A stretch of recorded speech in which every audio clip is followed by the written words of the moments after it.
सुप्रभात बच्चों, मैं शिक्षिका लता तिक्का लॉकडाउन ई पाठशाला डीसी रामगढ़ में आज के इतिहास की कक्षा में आप सभी स्टूडेंट्स का वेलकम करती हूँ। कक्षा 6 पाठ 1 कब, कहाँ और कैसे का भाग 1। कैसी हैं आप सब? उम्मीद करती हूँ अच्छी होंगी, है ना बच्चों। इतिहास कहने से आपको क्या समझ में आता है? मतलब पुरानी बातें, है ना। अगर हम इसे एक सरल शब्दों में कहें तो इतिहास का मतलब क्या हो गया? पुरानी बातें, अतीत की बातें। ठीक है, जैसे आप लोग बहुत पुरानी पुरानी कहानियां भी अपनी दादी और नानी से सुनती होंगी। पहले के समय में एक राजा रहते थे, एक रानी होती थी, महल होता था, उनके दरबारी होते थे। इस तरह की बहुत सी कहानियां आप लोगों ने सुनी होंगी, है ना। मैं आप लोगों को हिस्ट्री का जो चैप्टर है उसमें से पहला चैप्टर का नाम है कब, कहाँ और कैसे। इस नाम से आप लोगों को क्या समझ में आ रहा है? कब मतलब किस वक्त, कैसे थे लोग, क्योंकि समाज में बहुत तरह के वर्ग हैं। उच्च वर्ग, निम्न वर्ग, ठीक है, मध्यम वर्ग।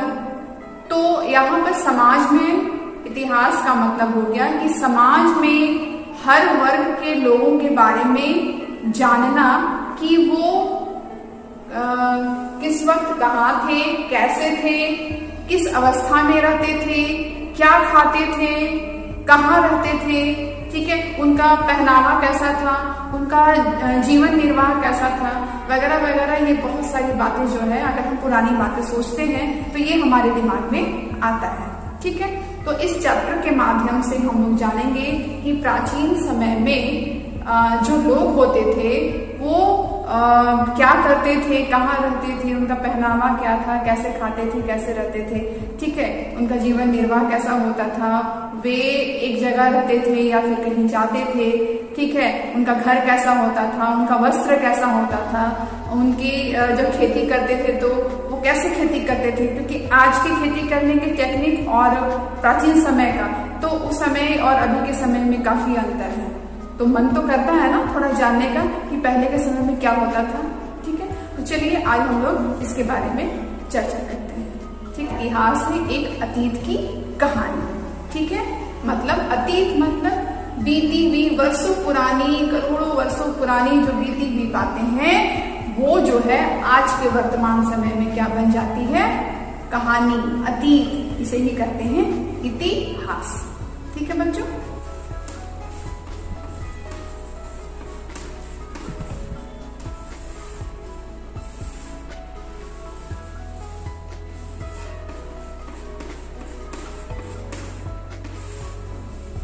बीती हुई बात जो वर्षों पुरानी है, जो हमें आज के वर्तमान में कुछ सिखाती है, कुछ शिक्षा देती है और उसके अनुरूप हम अपने समाज को क्या करते हैं? बेहतर बनाने का प्रयास करते हैं। वो है अतीत। ठीक है, कहाँ, जो हमारे पूर्वज होते थे वे कहाँ रहते थे, उनका मकान कैसा होता था। आज का मकान कैसा होता है? आजकल का मकान पक्का मकान होता है। उस समय का मकान कैसा होता था?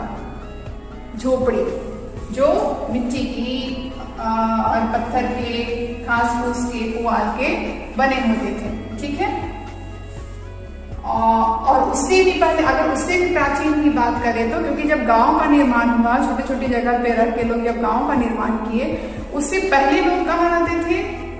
पत्थरों के कंदराओं में, है ना। कंदरा मतलब गुफा, केव, इंग्लिश में केव बोलते हैं, गुफा या कंदरा। उस कंदरे में रहते थे ताकि वो मौसम परिवर्तन में गर्मी, जाड़ा, ठीक है, वर्षा, इन सभी से उनकी सुरक्षा हो, इसलिए वो लोग वैसा पत्थरों के बीच जो जगह होता था कंदराओं में, वहां पर वो लोग रहते थे। ठीक है, तो वो उसका स्थल हो गया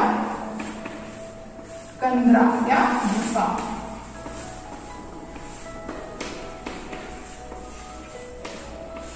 ठीक है, वो लोग तो खेती करना बहुत बाद में सीखे, पहले क्या करते थे वो लोग, क्या खाते थे, कैसे रहते थे, क्या खाते थे?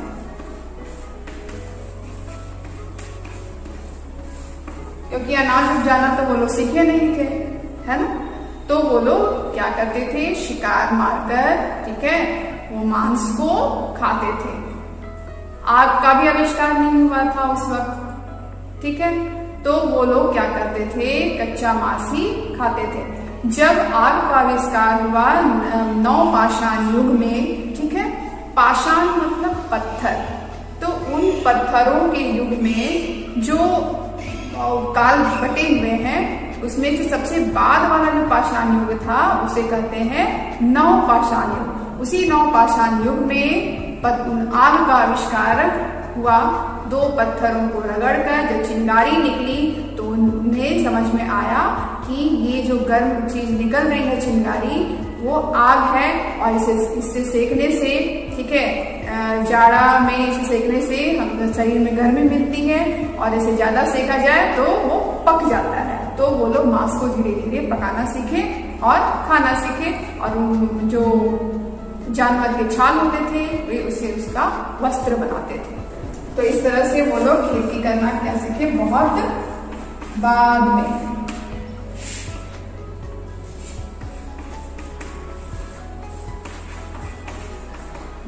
सीखे।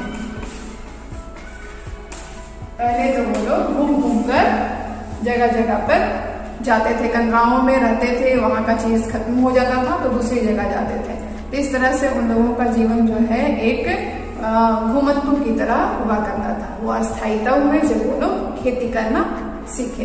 तो इस तरह से आप लोगों के इस पहले चैप्टर में इतिहास को जानना, और इतिहास में समाज के जितने भी निम्न वर्ग हैं या समाज के जो वर्ग हैं नीची जाति के, उनके या आदि मानव जो शुरू के मानव थे, उनके बारे में इस तरह से जाना जा सकता है कि वो लोग कब, कहाँ और कैसे, किस तरह से उन लोगों का जीवन यापन या जीवन निर्वाह हुआ करता था। ठीक है बच्चों, तो बच्चों इस पाठ को हम लोग आगे बढ़ाते हैं। यहाँ पर आप लोग देख रहे हैं काल के आधार पर इतिहास को 3 भागों में बांटा गया है। पहला प्रागैतिहासिक काल। इस काल के अंतर्गत जिस काल में मनुष्यों का कोई भी लिखित साक्ष्य प्राप्त ना हो, ठीक है। दूसरा ऐतिहासिक काल, जिस काल का लिखित विवरण मिला है, जिस काल का लिखित विवरण मिला है वो इतिहास, ठीक है। तीसरा आधे ऐतिहासिक काल, जिसमें लिखित साक्ष्य मिले हैं पर उसे पढ़ा नहीं जा सका है, ठीक है। फिर से एक बार देख लें, प्रागैतिहासिक काल, वैसा काल जिसे मनुष्य का कोई लिखित साक्ष्य नहीं मिला है, ठीक है। जैसे पाषाण युग इसके अंतर्गत आ जाएंगे। ऐतिहासिक काल जिसमें जिस काल में लिखित विवरण प्राप्त है। आधे ऐतिहासिक जिसमें लिखित साक्ष्य मिले हैं परंतु उसे पढ़ा नहीं जा सका है, तो इसके अंतर्गत आ जाएंगे हड़प्पा सभ्यता। उसमें जो लिपि से लिखा गया है वो मिला जरूर है बट उसे अब तक नहीं पढ़ा जा सका है, इसलिए हड़प्पा सभ्यता का जो काल है वो आधे ऐतिहासिक काल के अंतर्गत आएगा, ठीक है। तो हमने इस पाठ में देखा आदि मानव के बारे, अतीत के बारे, इतिहास के 3 भाग, प्रागैतिहासिक, ऐतिहासिक और आधे ऐतिहासिक काल। हम लोग इस पाठ के भाग 2 में पढ़ेंगे साहित्यिक स्रोत, पुरातात्विक स्रोत और झारखंड का इतिहास। बच्चों, अब आप लोग बता सकती हो ना कि आद्य ऐतिहासिक काल क्या होता है? धन्यवाद बच्चों।